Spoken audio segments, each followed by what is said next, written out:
ishike. Inaonekana imeisha nguvu. Yeah, we're going to have to stand by.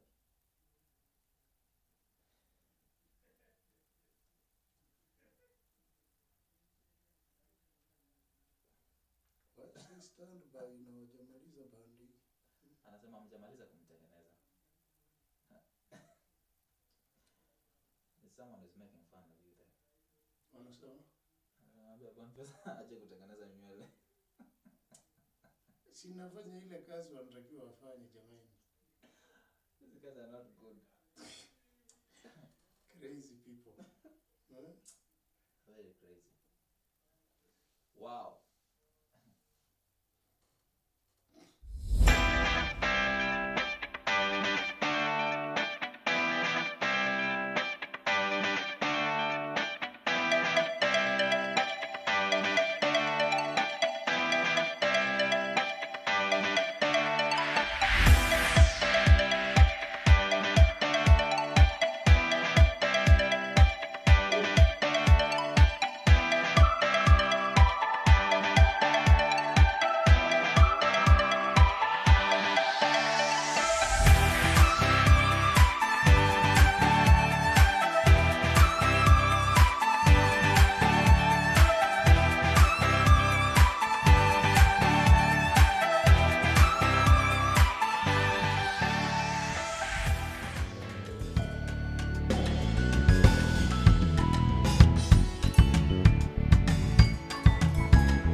Good evening and welcome to this live broadcast of Newswatch. It is Monday, the 24th of August 2020, and we are ready with our latest stories in the country. Thank you so much for joining us. My name is Tony Omondi and our sign language interpreter is Boniface Murithi. Let's begin with our top stories tonight, and want to begin on a sad note. And at least 10 people are feared dead after a truck lost control and rammed into traders at Kaburengu along Eldoret-Malaba Highway. Police said the lorry with faulty brakes hit a public service vehicle PSV before crashing into a group of traders at Kaburengu Market. The lorry was ferrying ballast from Webuye to Eldoret when it lost its brakes while approaching the Kaburengu interchange along the busy highway. The driver of the lorry is among the people who are reported to have perished in the accident that occurred at around 2 p.m. Photos released earlier today by the Standard showed the extent of the accident that also left dozens injured. Those who died include individuals who are selling vegetables on the roadside. The injured were rushed to medical facilities in the area, including Webuye Sub-County Hospital, for emergency treatment, while the bodies of the deceased were ferried to the Webuye Sub-County Hospital mortuary. This section of the road has been marked as a black spot, with several accidents witnessed at the interchange over the years.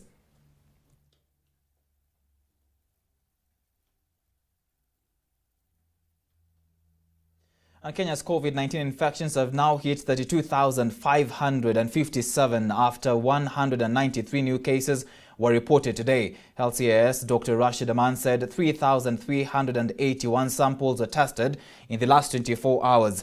Of the confirmed cases today, 3 are foreigners, while 190 patients are Kenyans.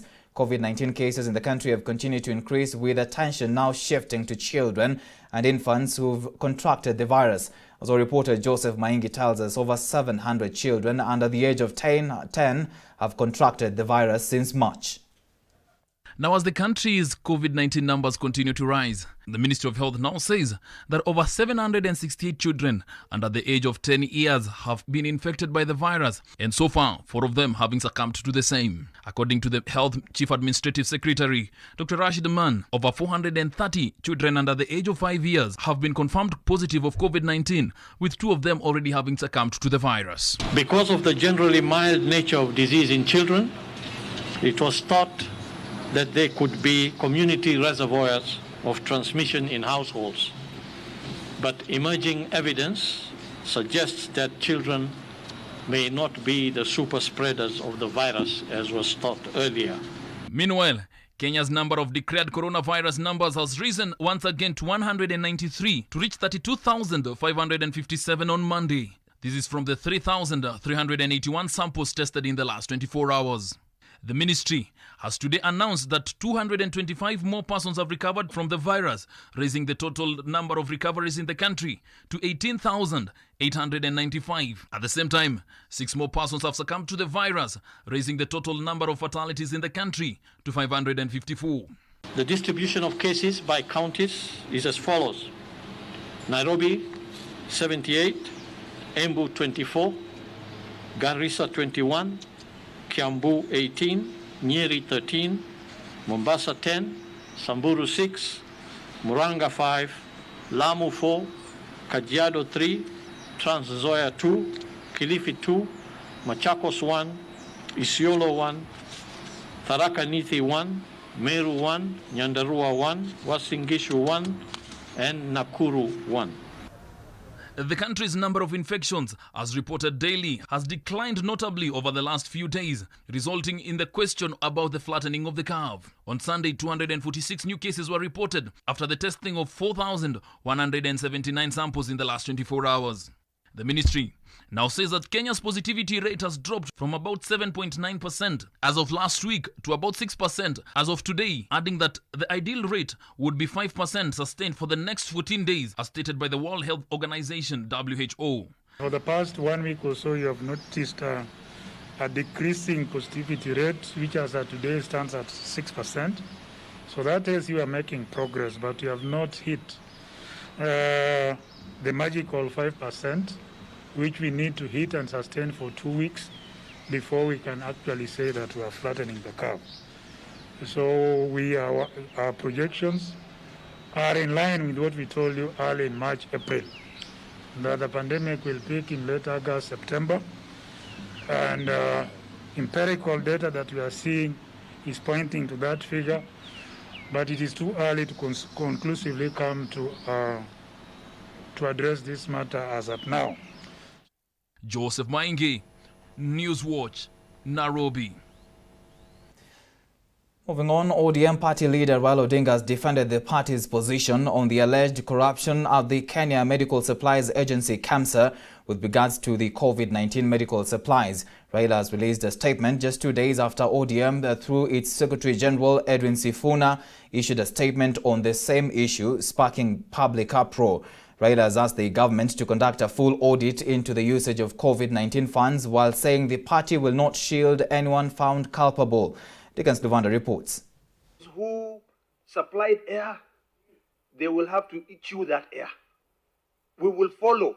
If they say they purchase things from China, we will go to China until we're able to identify where these things were going. Even as the Senate ad hoc committee on COVID-19 continues with the investigations over alleged corruption scandal involving billions of shillings at the Kenya Medical Supplies Agency, KEMSA, the ODM party has once again raised its voice over the matter 2 days after the party Secretary General Edwin Sifuna issued a statement in regards to the matter. But let me first begin by... Odinga has defended the party's position on the alleged fraudulent procurement schemes at KEMSA, insisting that a special audit should be conducted first so as to ascertain the veracity of the allegations. Odinga, in a statement on Monday, said so far no evidence has been produced to support claims that funds meant for battling the COVID-19 pandemic in the country have been stolen under the Ministry of Health, saying the so-called condemnations of theft could just be part of a cover-up. According to the former Prime Minister, experience in this country is that the best way to bungle and cover up a corruption investigation is to have many different voices, each with its own versions of truth, citing the 21 billion shillings Arora and Kimorora dams and the 1.9 billion shillings NYS scams. He reiterated that the government should conduct a thorough and urgent audit of all funds allocated to the various state agencies and departments for the war against COVID-19, adding that the Orange Democratic Party will not protect anyone found culpable. The ODM party has received criticism over remarks by Edwin Sifuna, who disputed media reports on COVID-19 scam, remarks that were understood as downplaying the graft reports at the health ministry. Higher prices alone cannot therefore be a basis for doubting the probity of those who undertake those tasks. The information is there. And EACC can get that information, and I think if they go to KEMSA, they will get it. But, we want to make it very clear, because we don't want this perception where somebody is crucified, yet they are very innocent. Elgeyo Marakwet Senator Kipchumba Murkomen also wondered why only the ODM party is defending KEMSA on the alleged COVID-19 scam, saying no Jubilee party leader has raised their voice in defense of the authority.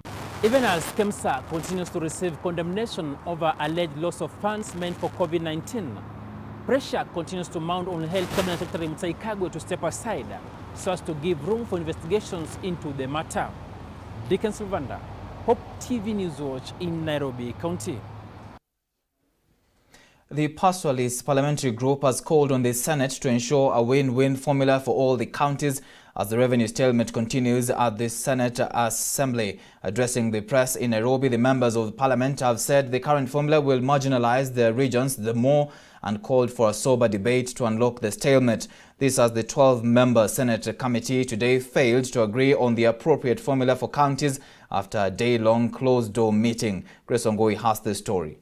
Whether, Mr. Speaker, you are going to be The contentious revenue-sharing bill continues to spark emotions from senators who either are supporting or opposing the bill that will give direction to development in various counties. The House is yet to come to a conclusion after more than 9 sittings failed to unlock the standoff. Leaders from the pastoralist community have termed the bill as discriminatory, adding that the bill will further push impoverished counties to deeper marginalization. The pastoralist parliamentary group have dismissed claims that counties like Nairobi are struggling just because they have been unable to sort out the informal settlement situation. If the slums in Nairobi don't have basic service and amenities, it doesn't mean that there is no resource. There is corruption, there is lack of proper targeting of the needs of the people. So Honorable was just saying, don't divert Kenyans to things that are not important. Last week, while the president gave out title deeds to residents of Embakasi ranching area, Tasia, Korogosho and Bagathi informal settlements seemed unhappy with the unending wrangles in the Senate at the expense of Kenyans who elected them. He, however, had reservations on Nairobi, saying that residents are still struggling despite being the capital city with enough funding. Hii formula si ilitolewa na wale watu wa SRC. Si imeenda Senate kusema watu wagawe pesa kwa njia ya haki. Kila mtu apate haki. Kwa nini mwananchi wa Nairobi ati kwa sababu inasemekana ati Nairobi ni mji tajiri, wewe ambao unaishi Embakasi na Korogosho bado unafunga choo kwa karatasi, lakini unaambiwa wewe ni tajiri, huna haki ya kupata pesa. Counties expected to lose in the revenue sharing formula include periphery counties. According to the group, the reason why equitable funds should be allocated to these areas is to improve their chances of being attractive and also to improve opportunities for investors to come in. Let us take the population to where, by investing in the peripheries, let us make those counties attractive for farmers and people who want to do investments and, leave other parts of the country where there are concentrations. Let us make it attractive. Let us make our peripheral counties attractive for them to invest. County governments stood to get 119 billion shillings more if a certain recommendation of the Building Bridges Initiative BBI was adopted that would raise allocations to the devolved units to more than a third of state revenues.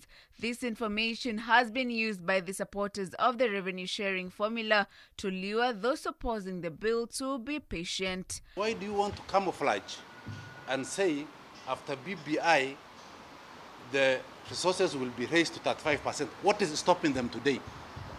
Let them tell us it is this article of the Constitution, it is in this act that we need to amend to raise that revenue to 35%. Grace Ongoi, Hope TV News Watch. 3 human rights activists in Nakuru County have been arrested after taking part in a protest demanding the arrest of mishandlers of COVID-19 funds in the wake of corruption allegations at KEMSA. The three, Vincent Tanui, David Opingo and John Tower, were arrested as Nakuru human rights defenders under the umbrella Kenya Tuitakayo movement held protests in Nakuru town. The demonstrators staged protests from railways to the governor and regional commissioners' offices, where they submitted petitions demanding action on alleged COVID-19 funds thieves. Police were forced to use tear gas canisters to disperse the angry mob.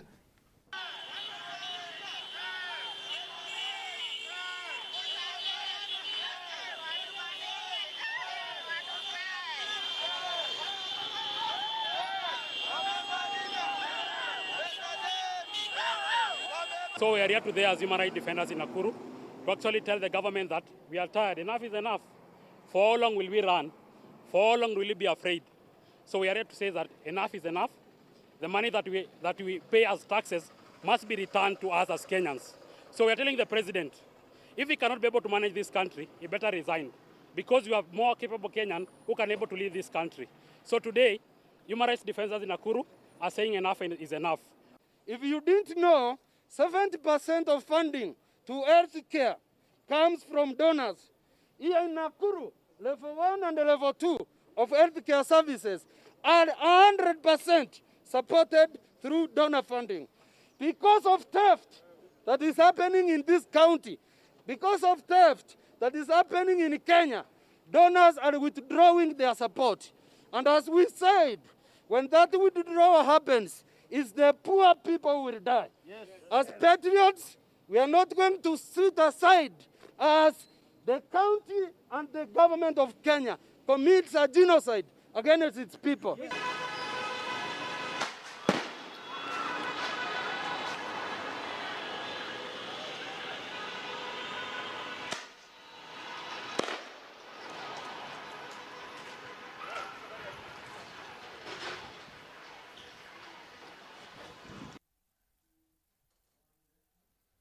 Elsewhere, Agriculture Cabinet Secretary Peter Munya has bashed the judiciary for allegedly derailing development activities at the ministry.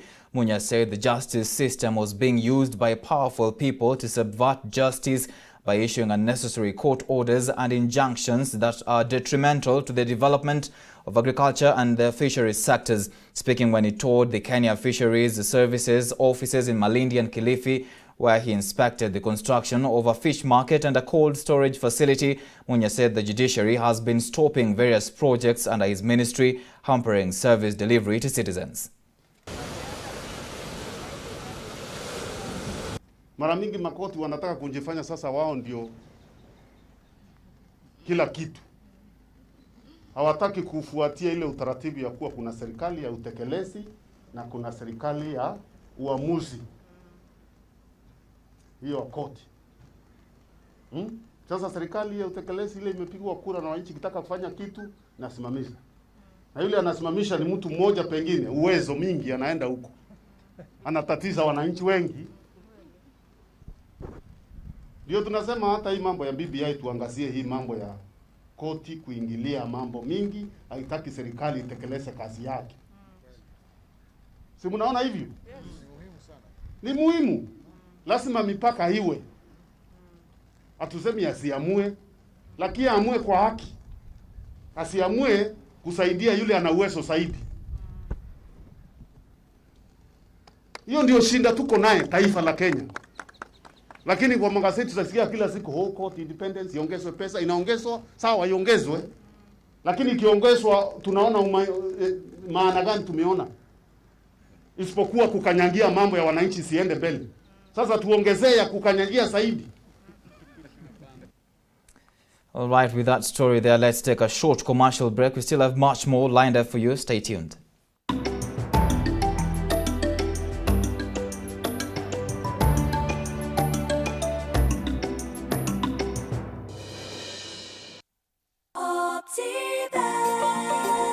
Welcome to Rafiki Gardens along Kangondo Road by HopeTvKenya.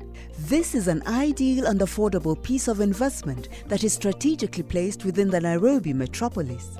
Rafiki Gardens is close to key social amenities like schools, banks, and shopping malls.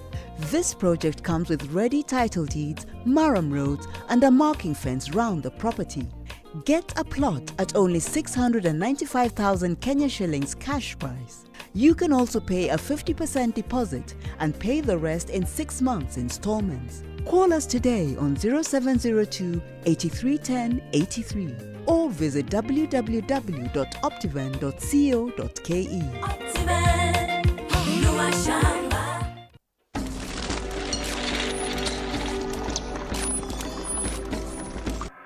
Events, news, Africa, the world, our past, our future. Catch all this and more on Africa's Moment with Pete Ondeng. Is there really a future of hope for Africa? To believe or not to believe, that is the question. Who holds the key to Africa's escape from the dungeons of poverty and backwardness? Every Wednesday, right here on Hope TV at 8 p.m.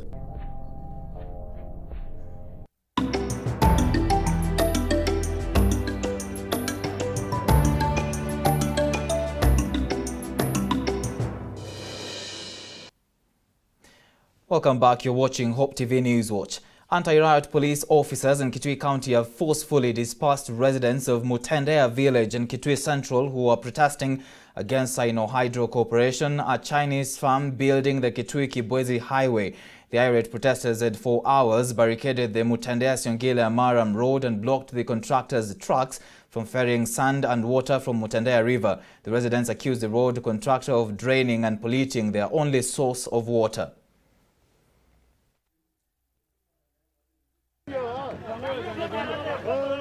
Our water from the river, even our rivers, as currently we are speaking, they have drained. They are directing their sewages to our main river, which is the core lifeline of our people.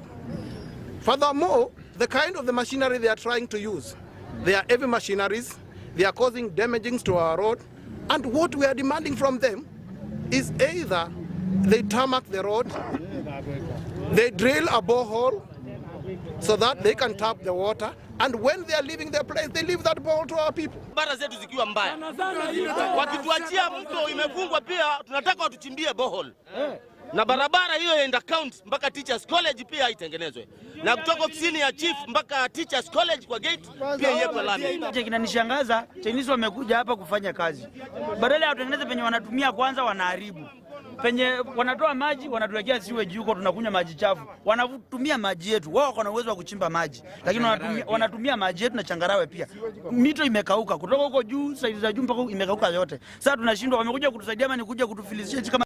The advent of the coronavirus pandemic in the country in March this year has destroyed means of livelihoods for thousands of Kenyans, especially those doing menial jobs, and it's been worse for single or widowed women who did not have anyone to hold their hand at this time. This has led to the increase in cases of mental illnesses in the country, leading to stress or depression. Our reporter Mark Kimondo tells us the story of Evelyn Kwamboka.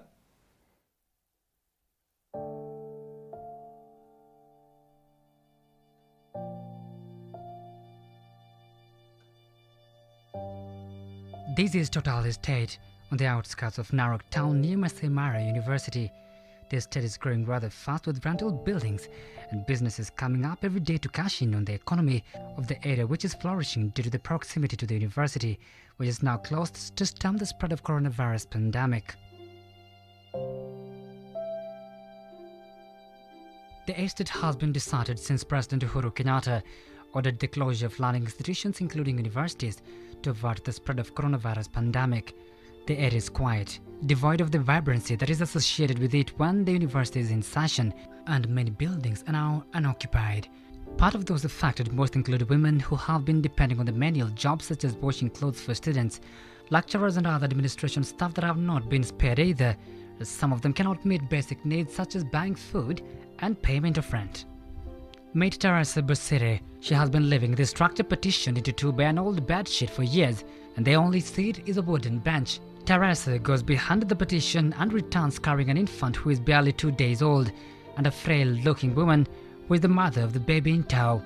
The frail, sad-looking woman introduces herself as Evelyn Kwamboka. According to Evelyn, her problems started in Naivasha, where she had been married to her former husband for 5 years.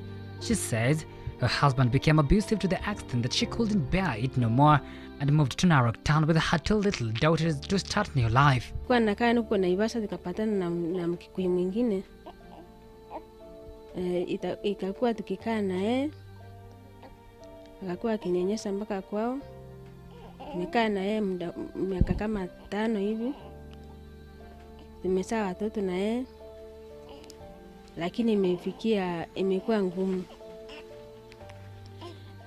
Huyo msee alikuwa ananipiga, alikuwa anashughulikia watoto, alikuwa akikunywa pombe. Kazi yake ilikuwa ni vita tu. Hata kutafuta pesa ya chakula alikuwa anaesa. Mimi tu ndio naenda kung'ang'ana kwa mashamba ya watu, vibarua kulima. Evelyn then got a job in a hotel in Narok town where she worked for 3 months before she left and started doing manual jobs such as washing clothes for the students and other staff at Masai Mara University. It's while doing these manual jobs that she met a man who is the father of her current baby boy, who is her third child. Wakati corona imekuja, akaniambia sasa nataka nikamwambia nimesikia mwili vibaya. Akaniambia aende hospitali. Kufika hospitali nikapimwa, ikasemekana niko na mimba. Kurudi nikampea hiyo report. Sikia vile nimeambiwa huko hospitali. Akaniambia wacha kwanza iko kasi naenda huko msituni, nitakuja nione vile tutafanya. At the advent of the coronavirus pandemic, Mansouri works for her new husband became scarce and he left telling Evelyn that he had gotten a contract to construct a building far away and that he will be away for several weeks or months. But that is the last time she heard from this man. Sasa mimi hakunieleza ndani kama ni kwenda anaenda ama ni kutoroka anatoroka. Sasa alienda tu hivyo, akatuacha tu hivyo. With no menial jobs to do, life became too unbearable to a point that Evelyn attempted to commit suicide before she met Teresa, a good Samaritan who first took her to live in a mabati structure in a bushy place that was isolated and far from the other houses in the area. Wakati nilikuwa ninaongea na yeye kumjulia hali, akaniambia mama, mahali imefikia, ninaona maisha yangu haiko mzuri. Nikamuuliza kwa nini? Ndio akaniambia mimi vile unaniona hivi, hakika kazi hakuna, sina hata chakula, hata watoto hawachakula.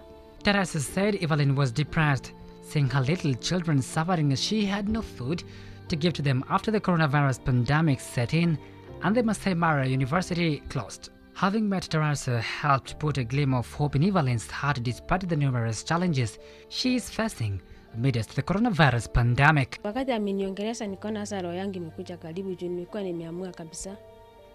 Nilikuwa hata nimepiga simu kwenda nyumbani, hakuna usaidizi. Kwani kupigia dadangu ananiambia aende wakati wa kujifungua waende wacha mtoto huko. Evelyn blames abject poverty that is rampant in their home for her current situation. She says she dropped out of school in Form 2 for lack of school fees. Mimi ninachuana na Mama Teresa mwenye kuniletea huyu msichana aishi hapa kwangu. Mama Teresa tunakuwa na yeye kanisa moja. Wakakutana na mzee wangu, akamwelezea venye akona mtu akona shida, kaelezea mzee wangu akaniletea hiyo information, tukakaa chini tukaongea na yeye, ndio tukaamua tumsaidie huyu msichana. She is appealing to well-wishers to help her by giving her something to do to earn an income to fund her young family. Evelyn's situation represents what millions of Kenyans are going through during this time of coronavirus pandemic, and all Kenyans of goodwill should rally together to help such group of people around them and give them hope in life. Mark Kimondo, Newswatch. For that report. In other news now, the Amani National Congress ANC party has begun developing strategies to secure Mount Kenya votes ahead of the 2022 general election. The party that is set to field Musalia Mudavadi as the presidential flag bearer in the next general election as elected party officials at the counties will help it woo voters. According to the newly elected officials in Laikipia and Nyandarua counties, the party had commenced plans to open offices at sub-county levels. Ayub Kamau, the newly elected NC chair, Nyandarua branch, said that a membership drive will soon be launched at the counties to enable the party gain popularity. This as other rival parties have also rushed to reorganize and restructure in preparation for 2022.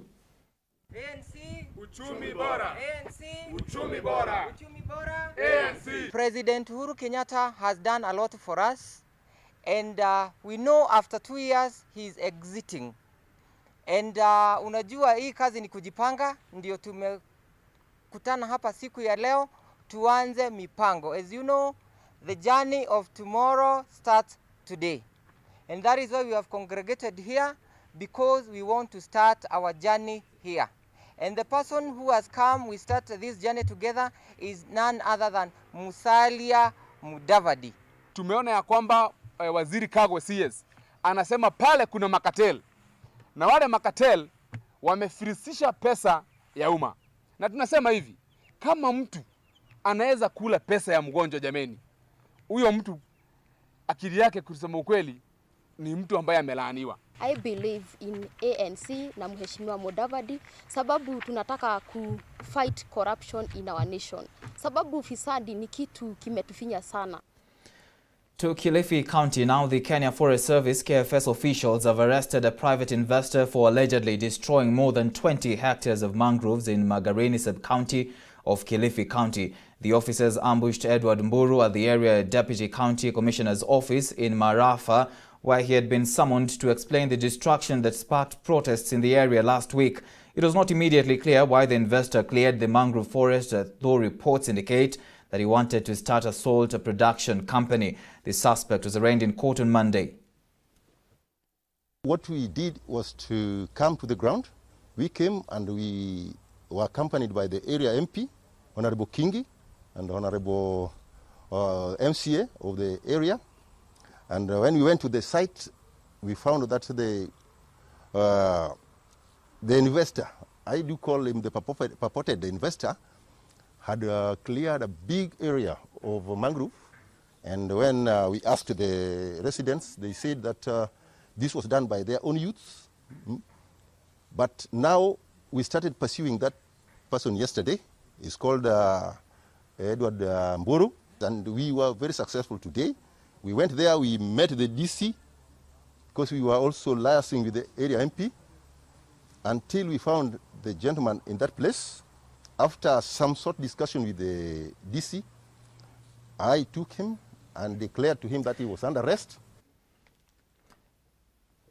The Street Families Rehabilitation Trust Fund says lack of reconciliation and forgiveness skills in parents is among the greatest contributors to increased street families in the country.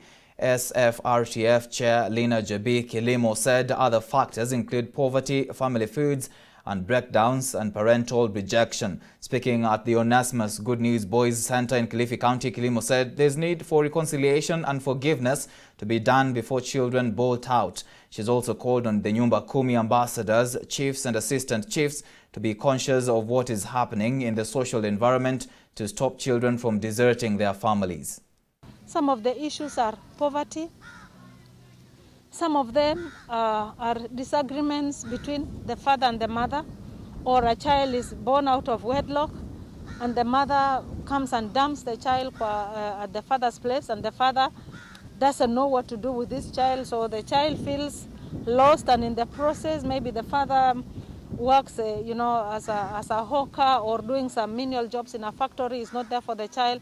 At the end of the day, the child moves out of home. Now, what do we say over here?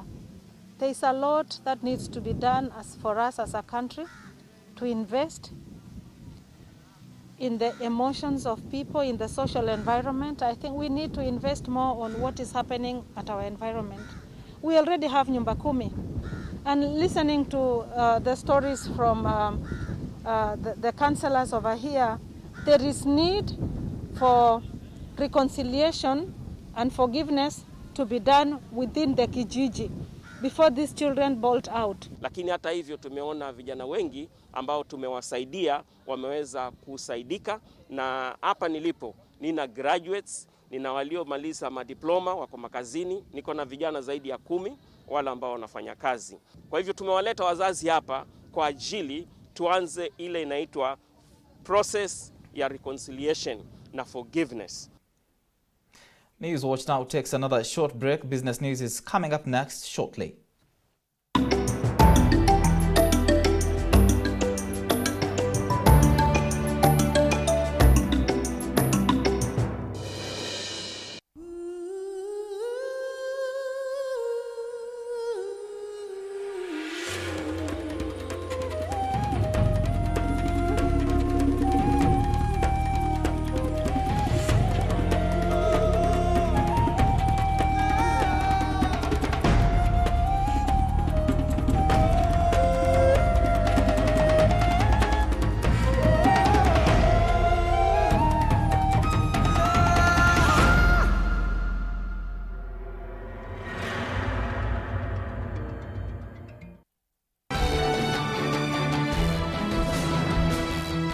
Angry president, a betrayed deputy president, and a burdened citizen. The spirit of BBI, we are losing it.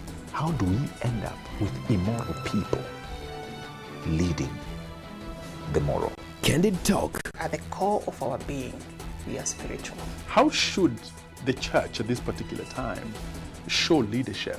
As long as God is not done with us, or He's not pleased with our repentance or our turning to Him, we may still continue suffering the consequences. Bold approach. Whatever you bind on earth is bound in heaven. Whatever you loose on earth is loose. Become a son.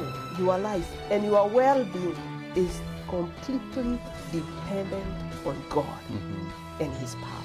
Spotlight.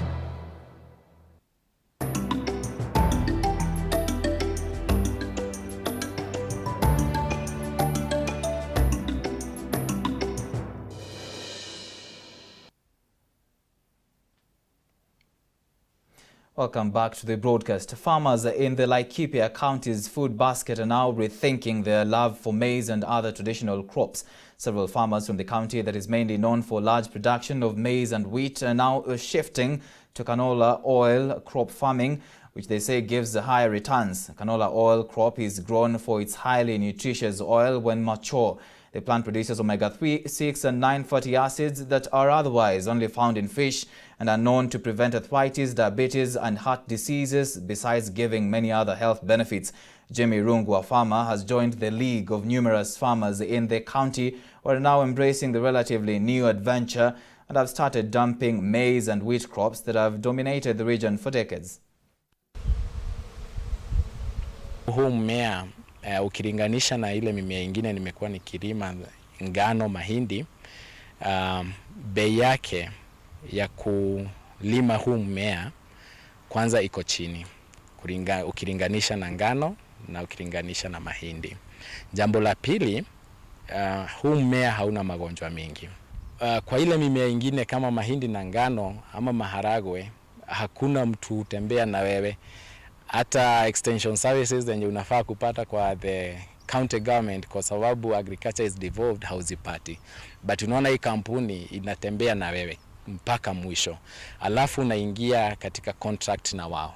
Ukianzia una contract inasema venye unafaa kulima hiyo mmea na pia bei yake.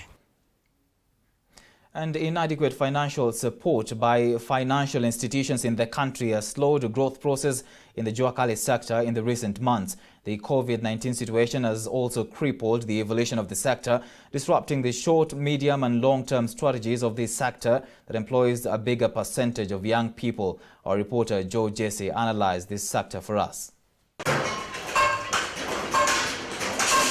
The Jujuli sector that contributes immensely to the Kenyan economy, forming 80% of the 800,000 informal jobs in the country, has been cash-strapped, with financial institutions proving slow in approving loans to the sector. According to Fred Oiye, who has been in business for 48 years, the sector has been crippled by inadequacy of funds and slow uptake of goods by retailers. Mtu akikuja na kupa order, kama hizi mali niko nazo hapa, nilipewa order kabla kama COVID ijaanza. Na vile COVID ilianza hata mwenyewe hajakuja mpaka sasa. Nikimpigia simu anasema hana pesa. With the slow uptake of the commodity, disruptions in supply chains, low productivity and dead stock characterizing the business environment in the sector, Kenyans employed in the sector will be feeling the long-lasting effect of the dwindling economy, with the recovery expected to be slow and uneven. The employers have also been forced to downsize their workforces or make temporary layoffs. Nilikuwa na karibu watu 40 ndani hapa, wenye wanapaka rangi, wenye wanatengeneza, wenye wanachoma, wanafanya nini. Sasa niko na watu 13. Nimepunguza watu wengi sana. With the Kenya National Bureau of Statistics contemplating that the informal sector generates 83.6% of total employment and contributes 33.8% of the GDP, constrained production, marketing and distribution of goods from the sector portends serious economic, social and security consequences. Ngumu sana ili banka kupe pesa. Kwanza kuna wakati nilishapeana jaza makaratasi zangu za pesa, mpaka sasa tangu COVID-19 nianze, mpaka sasa sipati hizo pesa mpaka sasa. The sector is struggling with COVID-19 rescue packages barely salvaging the situation. Kama serikali inaweza kutusaidia jinsi tunaweza kuwa na kanuni ya hii sekta yetu ya jua kali, tunaweza tengewa kando kitu kama loan ambayo ina finance watu wa jua kali, sababu sisi tunatengeneza vitu ambayo zinaonekana sana. Kama mimi natengeneza deal sana na wheelbarrow, na sasa hizi wheelbarrow zinaenda kwa wingi, na sasa hizi siwezi tengeneza sababu sina pesa, tena kwa bank ya pesa sipati, na kwa shida sana. The workers who already live in poverty and cannot afford to have precautionary savings consequently face a high risk of falling into poverty and are hopeful that there will be a turnaround in the sector in the coming months. Reporting for Hope TV News Watch, I'm Joe Jesse. That story from Joe Jesse brings us to a close on News Watch tonight. Thank you so much for staying with us. We'll meet again tomorrow, same time. My name is Tony Mondi, and our sign language interpreter has been Boniface Murithi. Have a good night and God bless.